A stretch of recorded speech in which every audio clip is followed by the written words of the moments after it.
All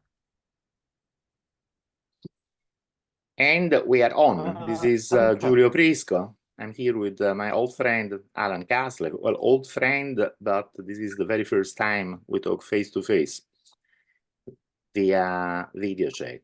We met like 20 years ago, I believe, in the context of this awesome, beautiful, and wonderful, and all the beautiful things that I can say, science fiction collaborative world building project called Orion's Arm. We're going to say a few things about it later, I hope.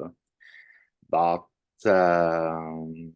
we are mainly going to talk about Alan's forthcoming book, which I believe will be called Machines of Loving Grace, isn't it, Alan? Yes, yes. Can you explain the title and where it comes from? Yes, well, I think that I first heard the title during when I was doing Orion's Arm, and um, and it really struck me. But then I didn't think much about it. And then when I was thinking of a title for my present book, I was originally going to call it Doomers, Accelerationists, and Super Intelligence, but that title sounds a bit bland, and then I remembered the original poem by Richard Brannigan, who I don't know much about other than that he wrote this poem, and I thought it just embodies everything that my book's about, and so the so the original motivation is that when I discovered GPT, and I was so excited about that, and I thought, oh, this is the AI revolution, but because it seems to me that we that what did it be like about 60 years ago, there was a space revolution, and then after the Apollo program, after that, and there was no more vision, no more imagination. Governments didn't know what to do, and obviously,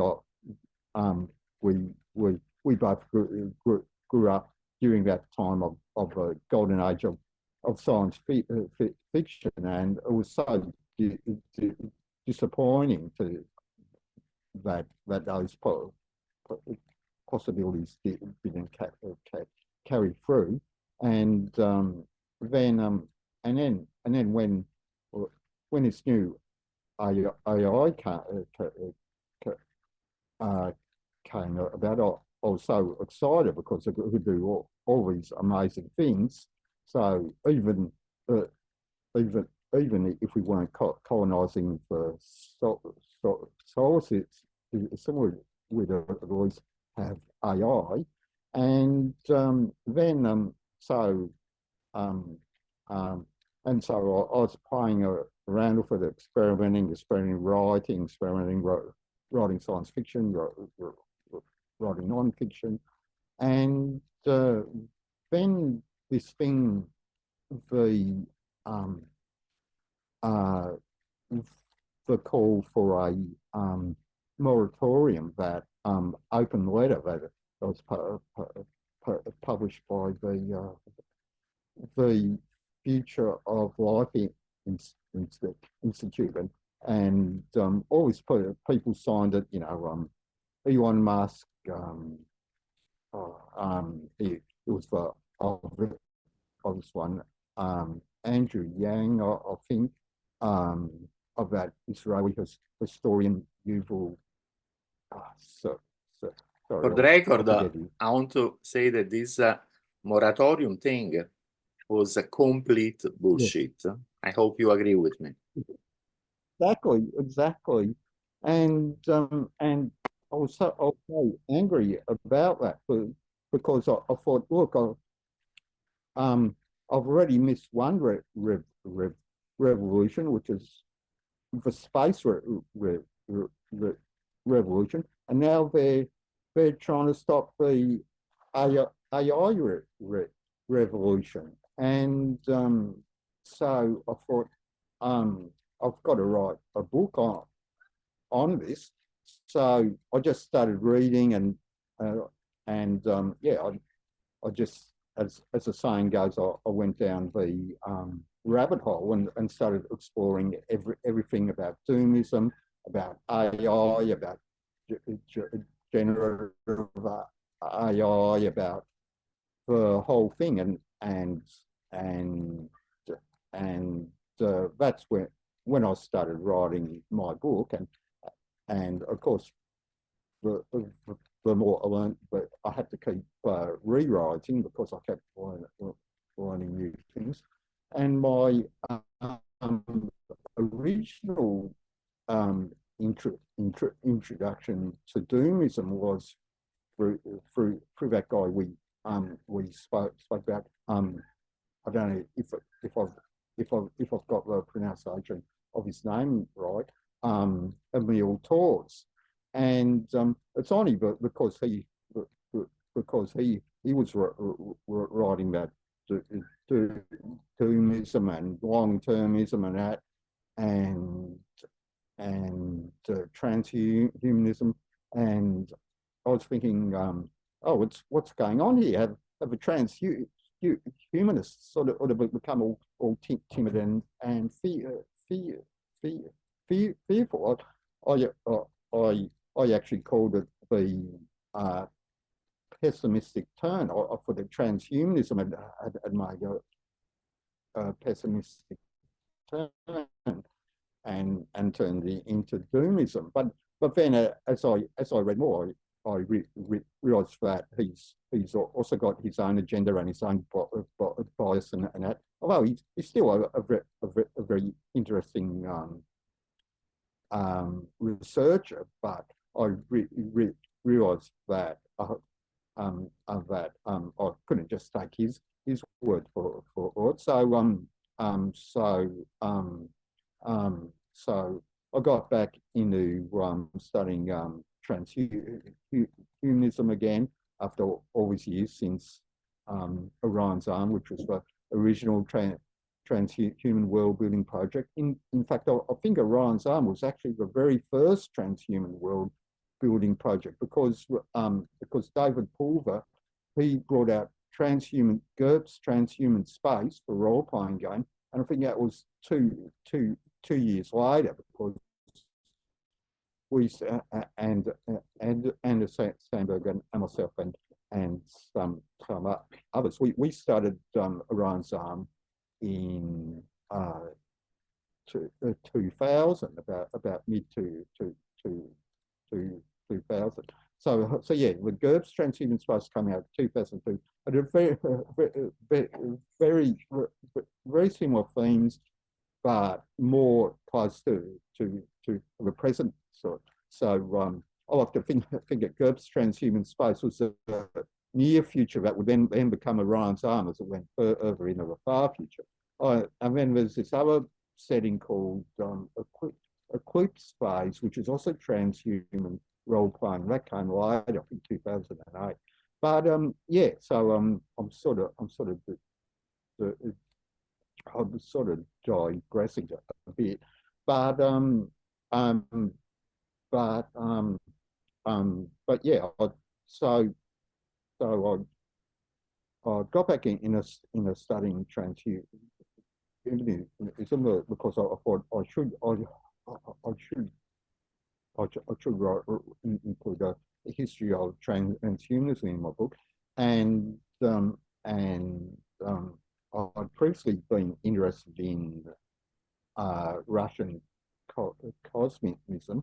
So I was quite interested to discover that you're also interested in Russian cosmism.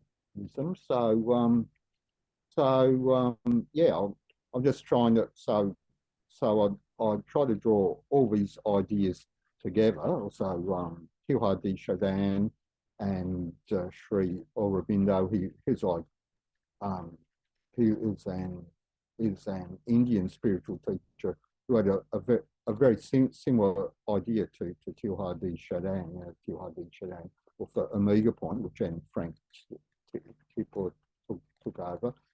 So Aurobindo had a similar idea. He called it the sacramental, and so yeah, so the more I write my book, the more that I bring in all these different themes.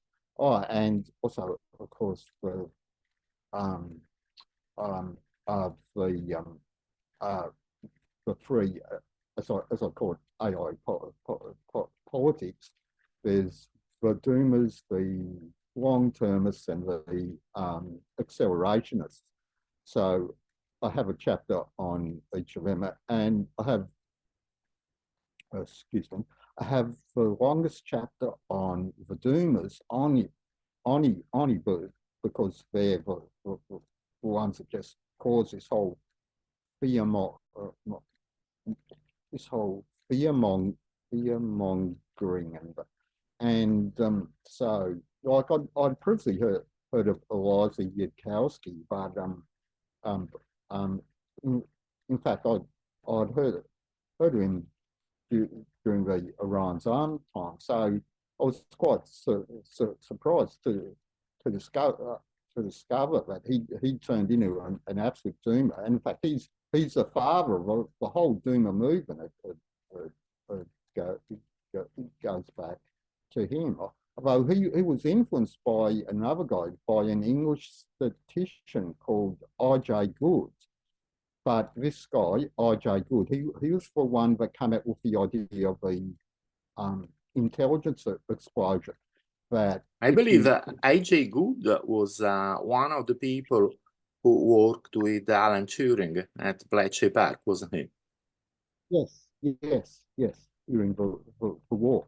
And then later, this is much like, and then in the 1960s,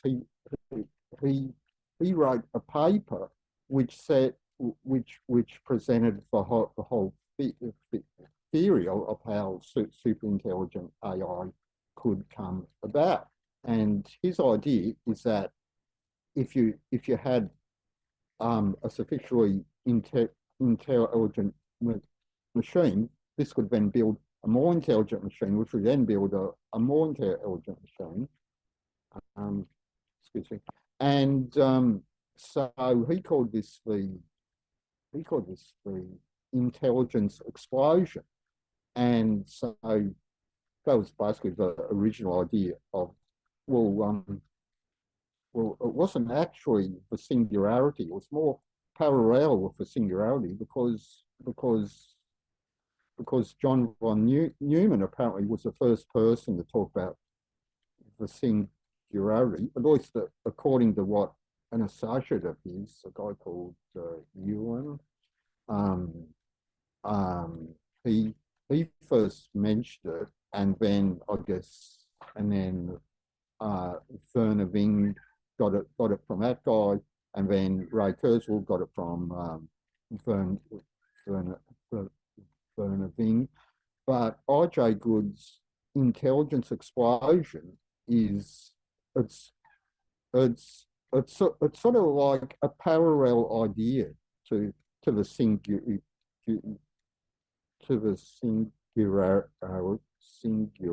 excuse my speech impediment, but it just involves AIs,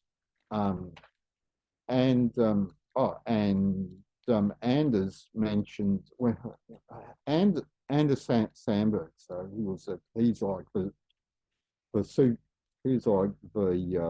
super genius of the Orion's Arm group, and he came out with this idea. He came out with the idea called toposophy, and I thought he he invented the word, but he got it from Stanislaw Lem, the Polish sci-fi writer, and and um, and Stanislaw Lem coined the term in his book Golem 14, and it just means oh,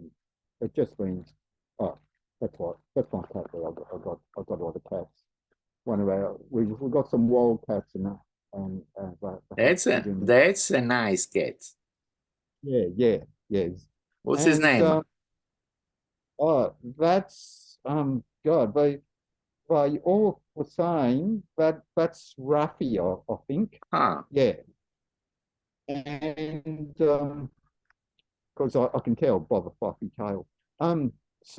Yeah, so this book got gone for 14. This tells the story of the first sentient super intelligent AI, and so and this AI explains its life story that, and it uses the term toposophy. That's where Anders got the term toposophy from. And so I use that term in my book, but because in fact I even invented my own word. I invented topososphere because there's a geosphere, the biosphere, the noosphere. It's all Vladimir Vernadsky and T.I.D. Chardin. But what Vladimir Vernadsky is, as you probably know, was a Russian cosmos. He came after Fedorov, after Nikolai Fedorov, and he worked with T.I.D. Chardin and with another guy called Leroy. I can't remember the guy's first name. So Leroy and Teilhard, they were French, and Vernadsky was Ukrainian Russian, but he was in Paris in the 1920s. So I don't know if I met or how they cooperated, but it's not quite clear. Even when I asked Perplexity, which is a most wonderful AI search engine, and even Perplexity couldn't tell me. But yeah, so there is the tradition of Russian cosmism, which then goes through to Teilhard Chardin, and then goes through to posthumanism, transhumanism, whatever, Tipper, everyone, and yeah, so I'm probably rambling here because I've got so many thoughts in my head, of which my books are almost finished now. Oh, that's right, the topososphere, because like like I think Vernadsky, I think he used better terminology than Teilhard. He had the geosphere, I guess, which is the actual, the physical inanimate planet. Then the biosphere, the whole ecosystem act, and then the noosphere, which emerges from the biosphere, I guess, as humans evolve and become self-conscious and develop civilization. And so, in the same way as the noosphere emerges from the biosphere, it seems to me that AI and that the emergent super intelligent AI will emerge from the noosphere. And I wanted a term to refer to this. So I remembered Anders' term toposophy, like Stanislaw Lem's term toposophy, and I thought, well, it should say sphere to refer to the Earth being surrounded by this new evolutionary layer or evolutionary principle. So I came up with an extremely clumsy and extremely awkward term, topososphere. But even though it's a very awkward term. I'm still you're using it for now.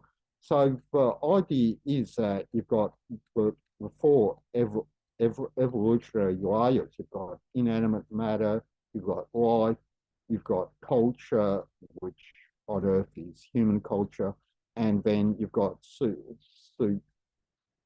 sorry for my speech impairment, super intelligence, which includes not just super intelligent AI, but also post-humans and cyborgs, all sorts of entities, conscious, sentient beings.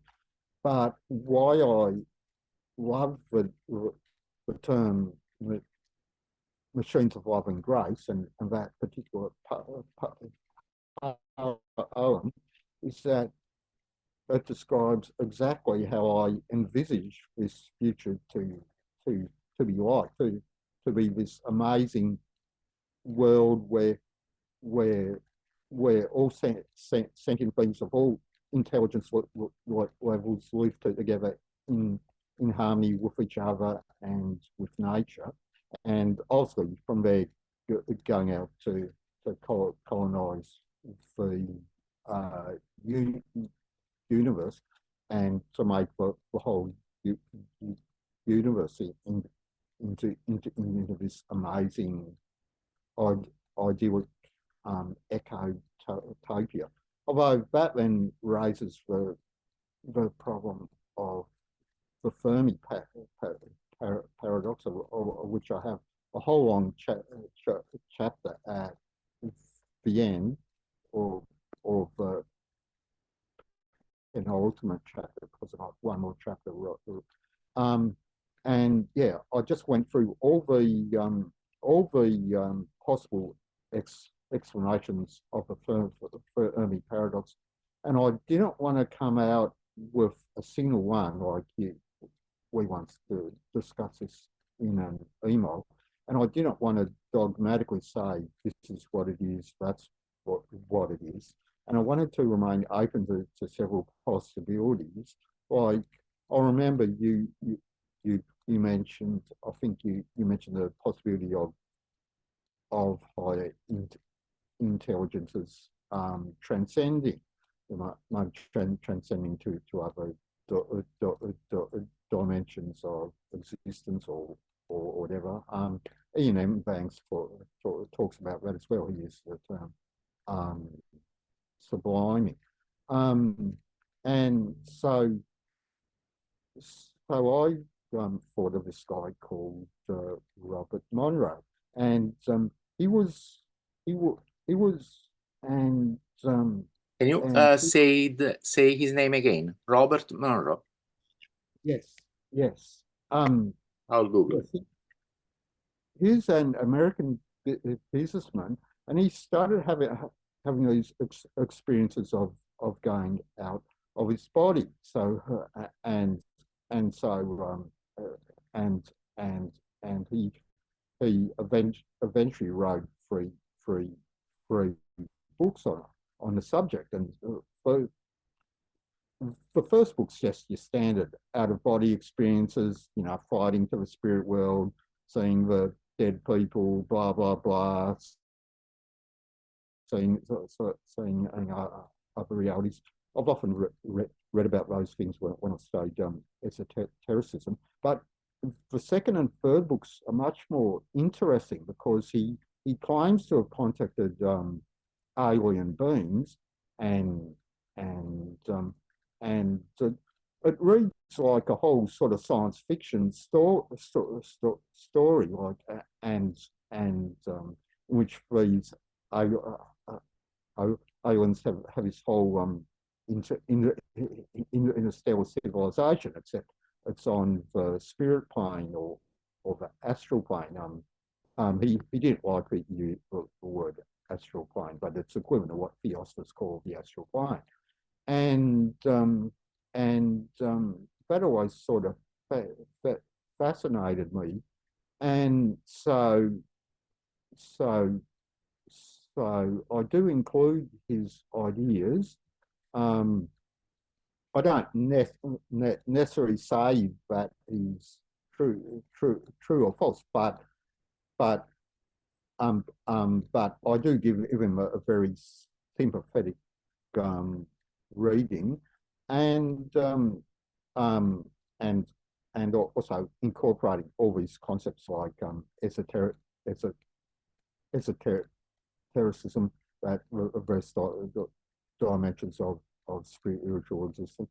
It's it's sort of like what you talk about in the 10 cosmic principles. Is it 10 cosmic principles, 10 cosmic initiatives? It's actually 10 cosmic convictions. It's something that I wrote together with Ben Gursel, and is the full text of these 10 convictions is featured in my books and also in Ben's books. Right. So in one of them, you talk about going to other dimensions, exploring other dimensions, meeting the beings there, and that reminded me a lot of reminds me a lot of Robert Monroe's books, his especially his second and third books. So I do mention this. So yeah, so I also have another theory, which is that which is that accelerating time will accelerating change will just get faster and faster and faster until finally super intelligent beings will disappear into blank time, and so I've got that as another possible solution, and then there's the idea that we really are the first beings to in the that civilization and intelligence is extremely rare, and that's also what Anders argues in his new paper co-authored with Eric Drexler and Toby Ord, the long-termist guy, and they argue yeah, they claim that they've solved the Fermi paradox. So although they've been criticised, others have said no, they haven't.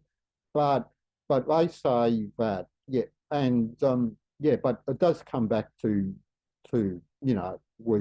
we don't know. I mean, we know things like star formation, and now with how many planets per star with advances in exoplanetary astronomy. But there's certain things like what percentage of planets would develop life, what percentage of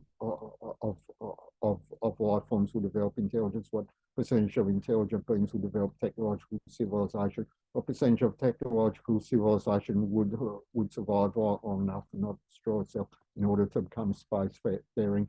So there are so many variables. That's why the Fermi paradox, although it's a fascinating subject, but it's also infuriating too, because we can never know. I mean, I'd love to.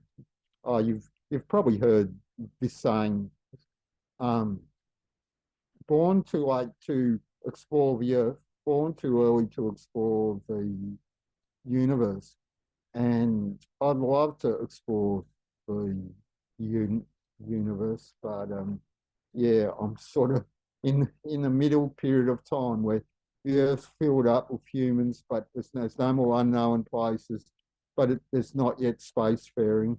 Although I'm really hoping, as I'm sure you are, that Elon Musk will get things happening. because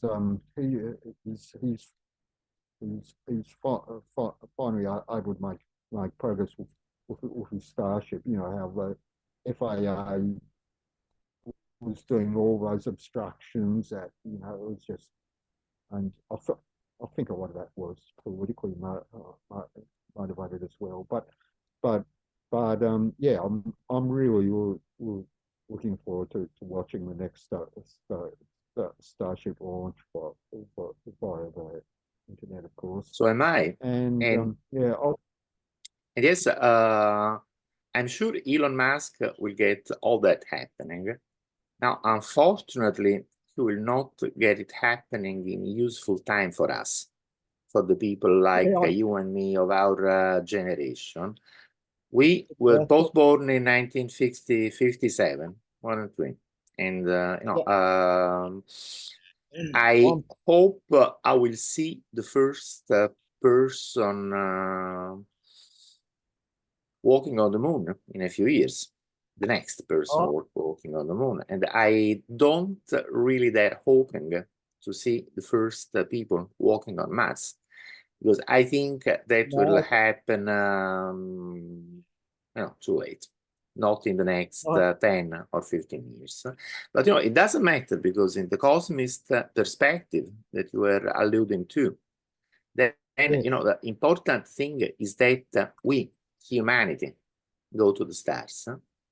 And I try to put myself in the state of mind where what is important to me is that we, humanity, become an interstellar civilization. And I think if, once that happens, I will be somehow a part of the cosmic future of humanity. And just that thought makes me happy. So I'm not under any delusion that I will see too much of that myself. But it's good to be part of it. It's good to be part of this cosmic wave of humanity expanding to the stars, and we are all part of it, aren't we? Yes, yeah. Well, I believe in. By the way, I wanted to say, since you mentioned many cosmist ideas, I wonder if you have been reading this really excellent last book of James Lovelock, the guy who introduced the Gaia terminology. His last book that he wrote when I think the book was published a few weeks before his 100th birthday. He was 100 years old, and he was still able to write down really exciting thoughts. What he argues in the book called Nova Scene is that we are about to bring to life the next iteration of the adventure of intelligent life on Earth.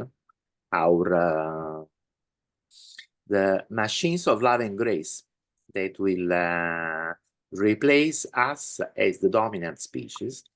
And this, even if in some sense it does mean that humanity, as we know it, will not be the most important thing on this planet anymore, and may even become extinct one day. The fact that we are giving birth to machines of loving grace, in some sense, is the fulfilling of our cosmic destiny, which, in my opinion, is also our cosmic duty. And since we have done that, we have already played our role. And it's a beautiful role to play, I think. Yes, yes, yeah. And also, Hans Moravec, he, he talks about AI, or he calls them robots, as our mind children. So he's Hans Morovic was saying the same thing as what James Lightfoot did, but just in a in in a in a slightly different way. So yeah, I use the term. I mean, I didn't invent this term, but I I came across a term called technological post-humanism, which is like what you were saying that we humans will be replaced by AIs or could be by post-human cyborgs or whatever. It could be a merger of of organic and digital and Is yeah, this it's is all part of exactly. Oh, I'm sorry. I want to say that this is exactly what I think is going to happen. This fusion of humans and artificial intelligences.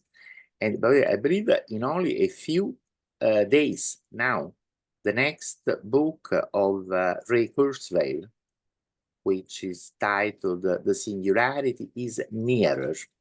You know, his last book was The Singularity is Near, and his next book is The Singularity is Nearer, and his next book comes out in only a few days. And he will argue for this point that, you know, the ultimate destiny of humans is a fusion with artificial intelligence.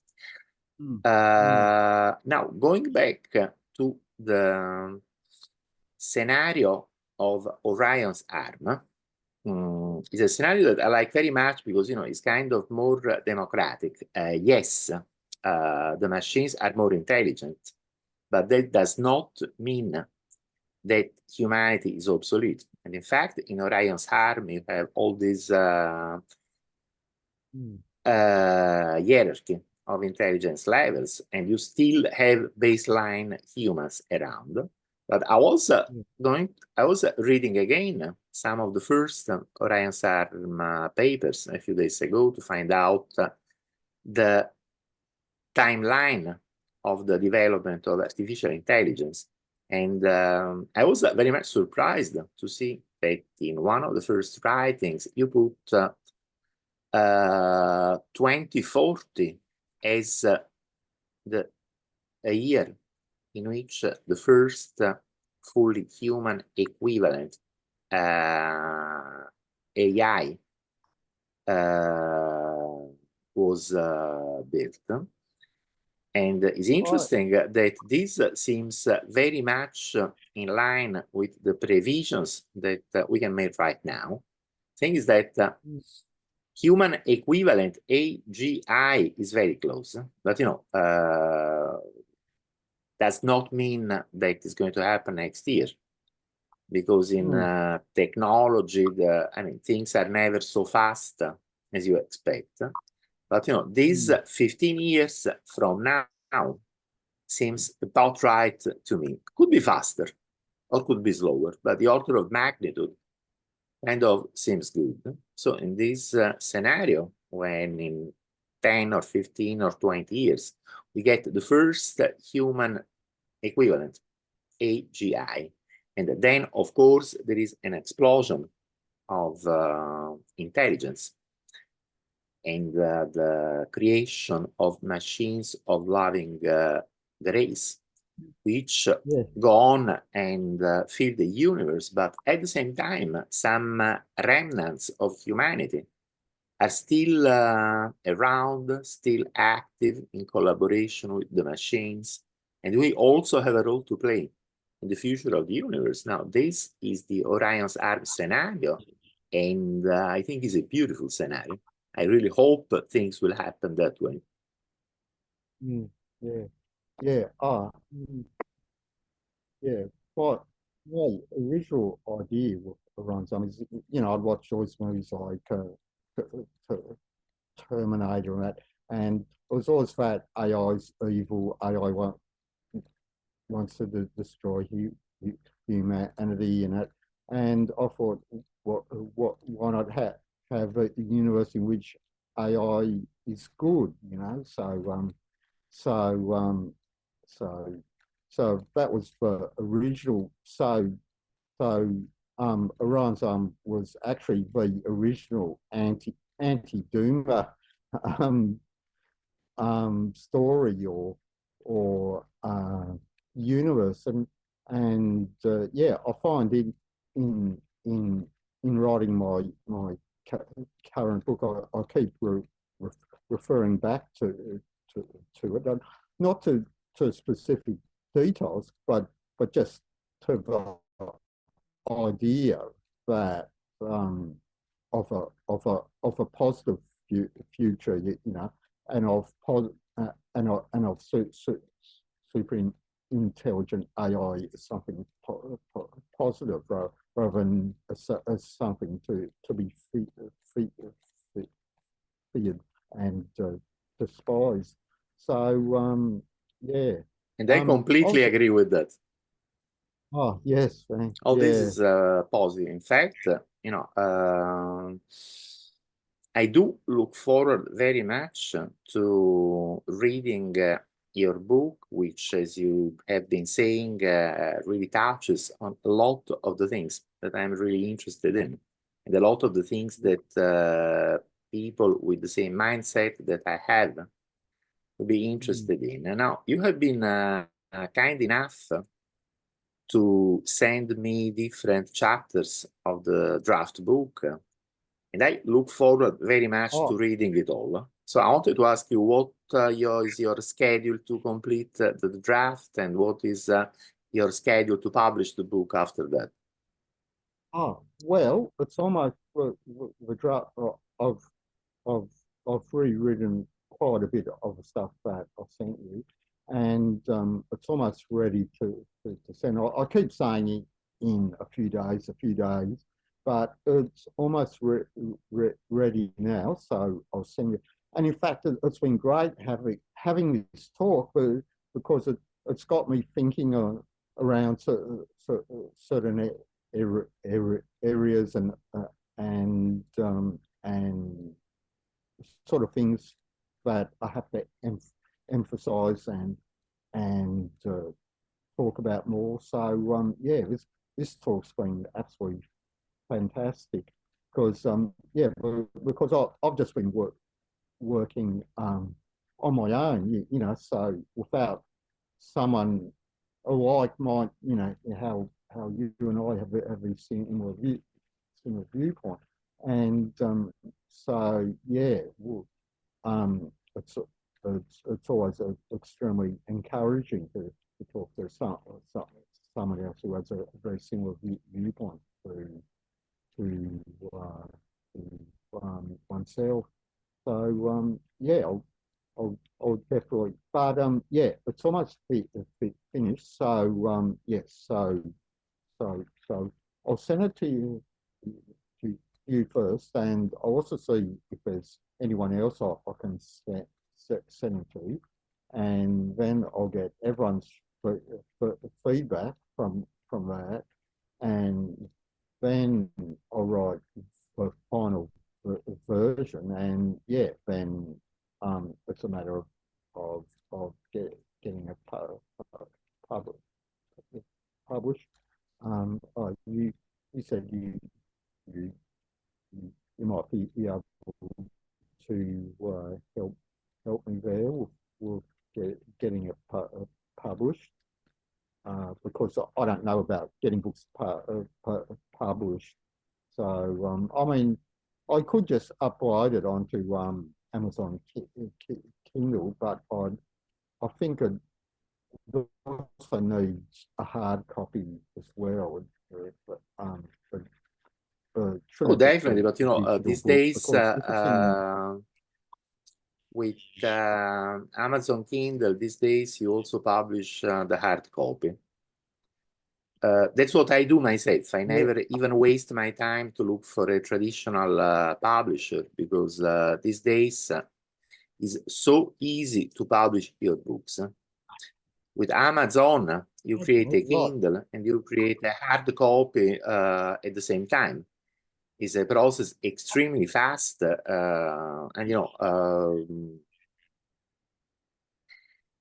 looking for a publisher and discussing with the publisher, dealing with many rejection before one acceptance, working with editors and all that, to me, is a big waste of time. I just want to put my ideas out there. Then, if my ideas are good, then other people will say the same things better, and perhaps one of their books will become a bestseller. It's